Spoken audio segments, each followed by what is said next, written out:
Parents మెచ్చిన university సంకల్ Chand Patel university, Gujarat.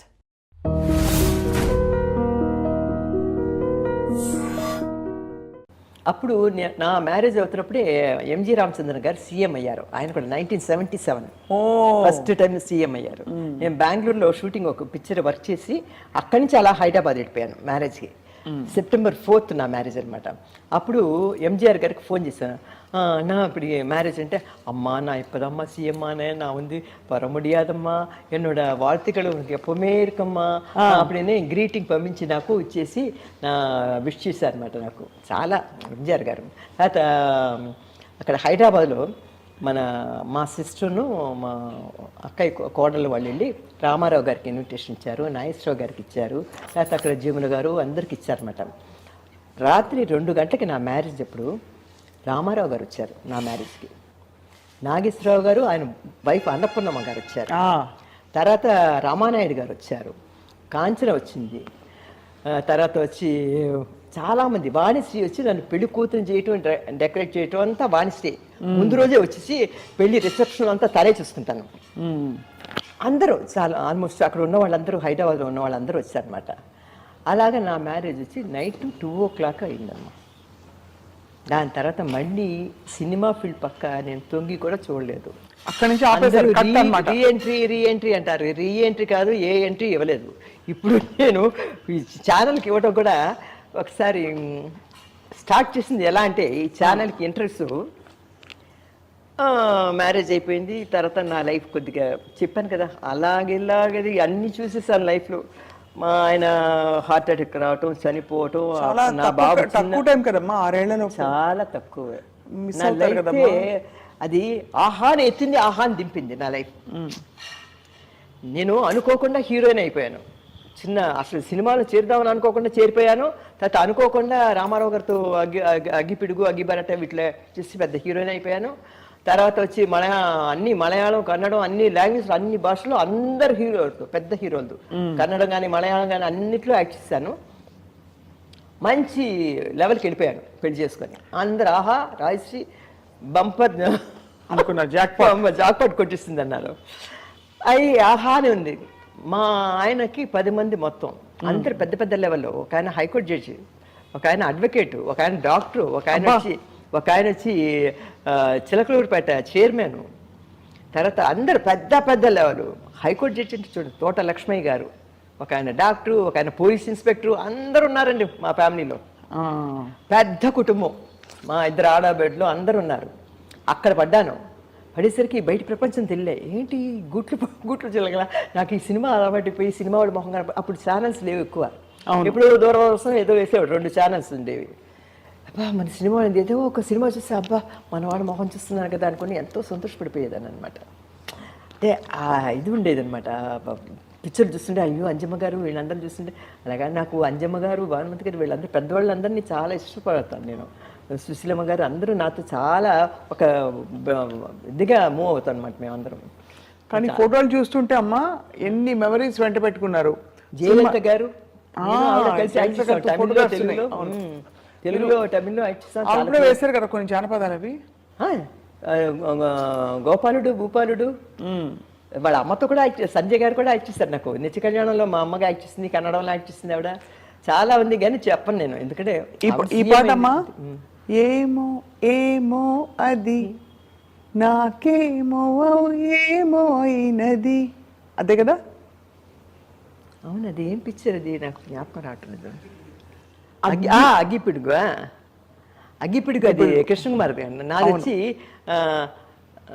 నీవే నీవే నీ చేతి వీణను నేనే, అదొకటి. తర్వాత గిలిగిలి గిలిగిలిగి నేను పరిగెత్తు. ఆయన చాలా మంచి పిక్చర్. ఇంకోటి కానమ్మా, ఒకదాన్ని మించి ఒకటి మీ క్యారెక్టర్స్, మీ జీవితం. అది మీ వారి 6 ఏళ్ల సావాసం తర్వాత మిమ్మల్ని కంపెనీ అంటే మీరు ఎందుకంటే సినిమా మీ ప్రపంచం, మీరు ఎరిగినవన్నీ వదిలేశారు ఆయన కోసం.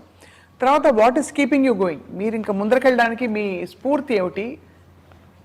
నాన్ పోగుం పాదయిలే అంటే నేను వెళ్ళే మార్గంలో, ఈ ట్రైన్ వెళుతూ ఉంటుంది కదా, ట్రైన్. అవును, ఒక్కొక్క స్టేషన్లో ఒక్కొక్కరు మన దిగిపోతుంటారు, మనకి ఎంతో క్లోజ్గా మూవ్ అయిన వాడు. అదేలాగా నా జీవితంలో చిన్నప్పటి నుంచి కూడా నేను చేసే ప్రయాణంలో ఒక్కొక్కరు నా లైఫ్లో వచ్చారు వెళ్ళిపోతున్నారు, ఒక్కొక్కరు వచ్చారు వెళ్ళిపోతున్నారు. అదేలాగా నా లైఫ్ ఇప్పుడు ఎండ్కి వచ్చిందనమాట. మన గమ్యం చేరే దగ్గర పడ్డాం. అవును, గమ్యం ఏంటి? గమ్యం. ఇప్పుడు ఆ గమ్యంలోనే ఉన్నాను. ఆ గమ్యాన్ని దాటి ఎప్పుడు పైకి వెళ్ళిపోతామో చెప్పలేము. మీ గమ్యం ఏంటమ్మా? నా గమ్యం ఏంది? నా గమ్యం నావన్నీ అంటే నేను చెప్పాలంటే భగవంతుని దయ వల్ల అన్నీ నాకు నెరవేరిపోయాను.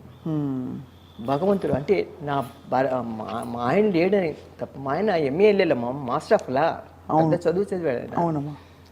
అలాగనే నా కొడుకు కూడా చదువు అంటే చాలా ఇష్టం.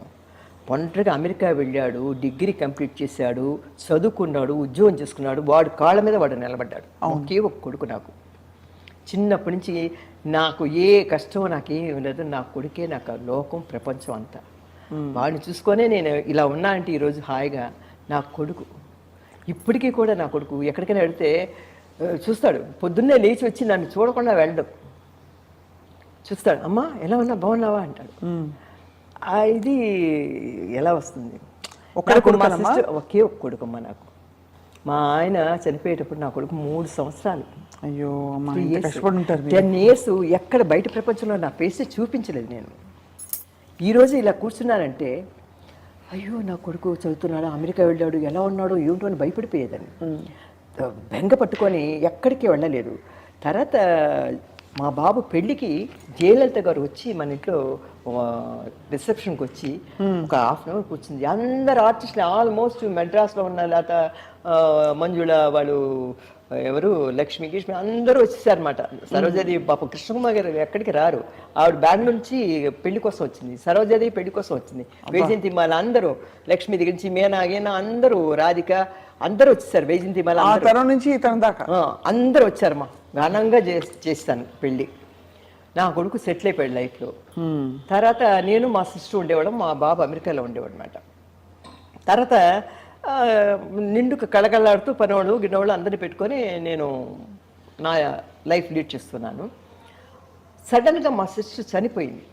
ఎందుకంటే నాకు ఏమి ప్రపంచం తెలియదు. నాకు ఈ దిగులు మా సిస్టర్ లేక, ఆ క్లైమేట్ అది వాటికి, ఆ ఇల్లు చూసి, ఆ ఊరు చూసేసరికి మైండ్ బ్లాక్ అయిపోయింది. ఏమిటి మన ప్రపంచం ఎలా అయిపోయింది?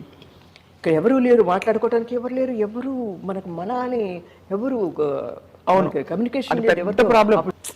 కానీ ఏం చేస్తాం, కలిసి ఉండాలి కదా. ఇప్పుడు వస్తూ పోతుంటారమ్మా మీరు? తర్వాత ఏమైందంటే చాలా రోజులు మా బాబుకి పిల్లలు పుట్టలేదు కదా, వాళ్ళు అమెరికాలో ఉన్నారు కదా. నేను వెళ్ళాను, ఒక పాప పుట్టింది ఫస్ట్. అబ్బా. వెళ్ళిన ఒక 1 yearలో ఒక పాప పుట్టింది అనమాట. మా ఆయన చనిపోయినా కూడా మా సిస్టర్ ఎప్పుడు సపోర్ట్గా ఉండేది నాకు. ఆవిడ 92 సంవత్సరాలు ఆవిడ మంచం మీద ఉన్నా కూడా అంత తెలివితేటలు గైడ్ చేసేది అనమాట. అన్నీ చెప్పుకునేదాన్ని. అందులో అంత ఏజ్ గ్యాప్ ఉంది కాబట్టి ఖచ్చితంగా మా మదర్ లాగా చూసుకున్నాను అనమాట. తల్లిలాగే. ఆవిడ చనిపోయేసరికి ఒకలాగైపోయింది. నా కొడుకు అన్నాడు, అమ్మ ఇంత పెద్ద ఇంట్లో నువ్వు ఒంటరిగా వద్దు, నాయనమ్మ ఉందని. నాయనమ్మ అంటాడు మా అక్కయ్యని, పెద్దమ్మ అండు, నువ్వు నాతో వచ్చి అన్నాడు. అని చనిపోయిన వెంటనే టికెట్ బుక్ చేసి ఇంకా నా ఎస్ నో చెప్పక్కర్లేదు, పట్టుకొని వెళ్ళిపోయాడు అమెరికా. అదొక ప్రపంచం అయిపోయింది. అమెరికాకి వెళ్ళిపోయేసరికి సెల్ ఫోన్లు లేవు, ఏమి లేవు. చాలా అదైపోయి పిచ్చి పెట్టినట్లు అయిపోయింది. నేను అమెరికాలో అడుగుపెట్టిన తర్వాత నాకేంటంటే బోర్ కొడుతుంది అనుకుంటుంటే ఆ భగవంతుడు చూడండి ఒక పాపనిచ్చాడు అనమాట. ఆ పాపకి 1 year అయ్యేటప్పుడు ఇంకో పాపనిచ్చాడు. ఓ శుభం. అయితే ఇంకా 2 మనవరాళ్ళు నాకు, 2 పేర్లు. పెద్ద పాప పేరు వచ్చి అనన్య. మా బాబు పెట్టడం ఎలా అంటే, వాడి పెళ్ళి నా బర్త్డే December 7th కదా, వాడి పెళ్ళి December 7th పెట్టుకున్నాడు అనమాట. మా అమ్మ బర్త్డే రోజు మ్యారేజ్ పెట్టుకోవాలని. తర్వాత పెద్ద పాపకి పేరు అనన్య. అనన్య రాజశ్రీ తోట ఫుల్ పేరు అనమాట. రాజశ్రీ పెట్టేశాడు అందులో, తోట ఇంటి పేరు. అవును. చిన్న పాప పుట్టింది. చిన్న పాప పేరు ఏం చేశా అంటే టియా. టియా టీ టీ టీ టియా టియా పాంచజన్యం తోట. వాడు నాన్నగారి పేరు పెట్టేసుకున్నాడు. అమ్మ పేరు నాన్నగారి పేరు పెట్టేసుకున్నాడు. వాడు పెళ్లి రోజు వచ్చి నా బర్త్డే డేట్ పెట్టేసుకున్నాడు అనమాట. అద్భుతం కదమ్మా. దేవుడు ఇచ్చిన వరం అది ఒకటే. నా కొడుకుని నా కోడలు అంతతో అమెరికాలో ఉండేవాడు, నేను ఇక్కడ ఉండేదాన్ని ఒంటరిగా. మా అక్కయ్య చచ్చిపోయిన తర్వాత, అంటే అమెరికాలో ఉన్న తర్వాత అక్కడ నాకు అంటే గ్రీన్ కార్డు అది లేదు. వాళ్ళంతా సిటిజన్స్ అన్నమాట. నా కొడుకు కోడలు మనవరాలు ఎంతసేపు అమ్మా ఇలా స్పాన్సర్ చేస్తూ వచ్చేస్తుంది మీకు? కానీ నాకు ఇక్కడ ప్రాపర్టీ ఎంత ఉంది కదమ్మా, అది నేను అక్కడ డిక్లేర్ చేసుకొని అవసరం పడాలి, దానికోసం తీసుకోలేదు. నాది టూరిస్ట్ వీసా పెట్టుకున్నాను. అది వెళ్ళి వస్తూ వెళ్తూ ఒక సంవత్సరానికి 8 టికెట్లు అవుతాయి నాకు. ఎందుకంటే బాబుతో కలిసి వస్తాను, ఒక 10 days అలా ఉండి, అంటే స్టేట్ మారాలి కదా, సంవత్సరానికి 8 సార్లు. ఎందుకంటే 4 సార్లు, ఎందుకంటే ఈ ఇయర్లో 4 సార్లు నాకు బాబుకి టికెట్ రావటం, మళ్ళీ వెళ్ళటానికి 2 టికెట్లు, అది 4, మళ్ళీ సంవత్సరం లోపల మళ్ళీ రావటం వెళ్ళటం, అంటే 8 టికెట్లు అనమాట. 8 సార్లు వచ్చి 4 సార్లు వచ్చి రావటం వెళ్ళటం అలాగైపోతుంది అనమాట. ఇప్పుడు కొద్దిగా ప్రాపర్టీ అంతా చూసుకోవాలి, కొద్దిగా అవన్నీ పర్సనల్ కొన్ని పనులు ఉన్నాయి కదా, వాటి కోసం కొద్దిగా ఇండియాలో ఉన్నా అనమాట. లేకపోతే కానీ ఆశ్చర్యం ఏంటంటే అమ్మా, ఇంత లాంగ్ కెరీర్ మీది, ఇంత అద్భుతమైన ఇన్నింగ్స్, ఒక్కొక్క ఫోటోలో చూస్తుంటే అసలు నిజంగా రాజకుమార్ లాగే ఉన్నారు. అదయ్యాక ఇప్పుడు వచ్చిన మీరు ఖాళీని భర్తీ చేసుకునే పద్ధతి, అంటే జీవితంలో ప్రతి వాళ్ళకి, ప్రొఫెషన్లో ఉన్న వాళ్ళకి కూడా ఆ గ్యాప్ వచ్చేస్తుంది, మనం చేసే పని భిన్నంగా చేస్తామంటే. వాటిని మీరు మలుచుకున్న పద్ధతి మాత్రం, మీ ఎనర్జీ లెవెల్స్, మీ పాజిటివిటీ మాత్రం మీకు హ్యాట్స్ ఆఫ్ అమ్మా. ఇప్పుడు నాకు నా లైఫ్లో ఏం చూసండి, ఎక్కువగా నాకు గుళ్ళకు వెళ్ళాలని, దేవస్థానాలు చూడాలని. ఈ సంవత్సరంలో 3 సార్లు తిరుపతికి వెళ్ళాను, షిరిడి బాబా గుడికి వెళ్ళాను, తమిళనాడులో అన్ని గుళ్ళకి వెళ్ళాను, ఆంధ్రాలో కూడా సింహాచలం, అన్నవరం అన్ని గుళ్ళు చూశాను. ఇక్కడ కూడా టైం దొరికినప్పుడు ఒకసారి నేను వేలపంచావడిలో ఉండేదన్నమాట, అంటే ఒంటరిగా వచ్చినప్పుడు. అప్పుడు కాంచన ఫోన్ చేసి చెప్పింది అనమాట, ఏం బా ఎక్కడున్నావు అంటే వేలపంచావడి, నువ్వు దగ్గరే అక్కడ కరుమారమ్మ టెంపుల్, మాంగాటమ్మ టెంపుల్ ఉంది, చక్కగా శుక్రవారం పూట వెళ్ళి రాకూడదా, ఇక్కడి నుంచి వెళ్ళటం అంటే కష్టం కానీ అని చెప్పింది.